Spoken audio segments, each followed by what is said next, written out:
पंजाब के लिए बहुत ही ऐतिहासिक दिन है।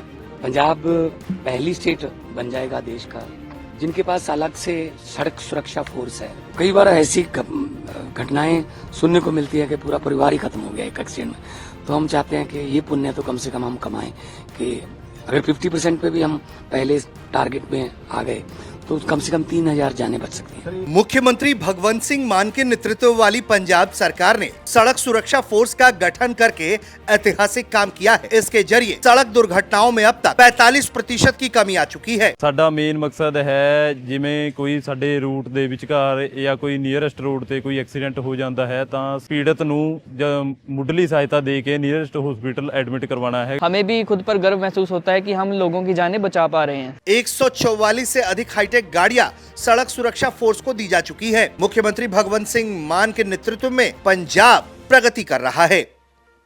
जिसकी लाठी उसी की भैंस। भारत की कूटनीतिक ताकत और इंसानियत के आगे बांग्लादेश को झुकना पड़ा।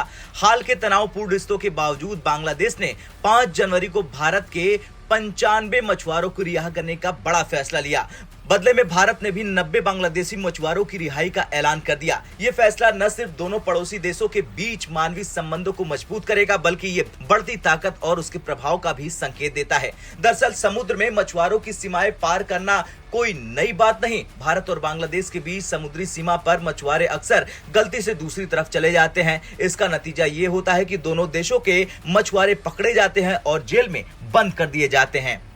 हाल के महीनों में बांग्लादेश ने कई भारतीय मछुआरों को गिरफ्तार किया, वहीं भारत ने भी कई बांग्लादेशी मछुआरों को हिरासत में लिया। अब दोनों देशों ने मानवीय आधार पर इन मछुआरों को रिहा करने का फैसला लिया है। 5 जनवरी को बांग्लादेश भारतीय मछुआरों को भारतीय कोस्ट गार्ड के हवाले करेगा। बांग्लादेश के इस कदम को भारत की कूटनीतिक जीत के रूप में देखा जा रहा। भारत ने भी जवाब में 90 बांग्लादेशी मछुआरों को रिहा करने का ऐलान कर दिया है। यह कदम दिखाता है कि भारत के साथ रिश्तों को बनाए रखना बांग्लादेश की प्राथमिकता है। हाल के दिनों में भारत और बांग्लादेश के बीच कई मुद्दों ने तनाव पैदा किया। भारत ने बांग्लादेश में हिंदुओं और अन्य अल्पसंख्यकों पर हो रहे हमलों की कड़ी निंदा की थी।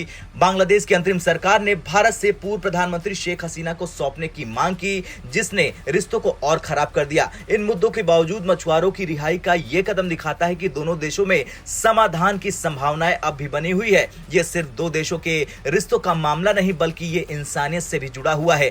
मछुआरे अपनी रोजी रोटी के लिए समुद्र में जाते हैं, उनके जेल में होने से उनका परिवार परेशान हो जाता है।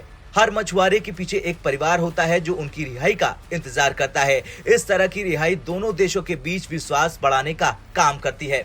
बता दें कि भारतीय विदेश मंत्रालय ने इस मुद्दे पर इंसानियत और कूटनीति को साथ लेकर चलने का संदेश दिया। MEA ने कहा कि हम मछुआरों की सुरक्षा और उनकी आजीविका को सर्वोच्च प्राथमिकता देते हैं। ये कदम भारत की बढ़ती कूटनीतिक ताकत को भी दिखाता है। भविष्य में इस समस्या को पूरी तरह खत्म करने के लिए कुछ कदम उठाए जाने चाहिए। दोनों देशों को एक समझौता करना चाहिए जिससे मछुआरों की सुरक्षा और उनकी रिहाई की प्रक्रिया को तेज किया जा सके। अब मछुआरों को यह सिखाना जरूरी है कि वे समुद्री सीमाओं का पालन करें। ऐसे मुद्दों पर बातचीत के जरिए समाधान निकालने का सिलसिला जारी रहना चाहिए। खैर कुछ भी हो, भारत की ताकत अब सिर्फ शब्दों में नहीं बल्कि फैसलों में भी दिखती है। मछुआरों की रिहाई का ये फैसला सिर्फ इंसानियत का नहीं बल्कि भारत की बढ़ती ताकत और कूटनीति का भी सबूत है। आप इस फैसले पर क्या सोचते हैं? क्या ये रिश्तों में सुधार की ओर बड़ा संकेत है? हाँ या ना में कमेंट कर जरूर बताएं। ब्यूरो रिपोर्ट, भारत तक।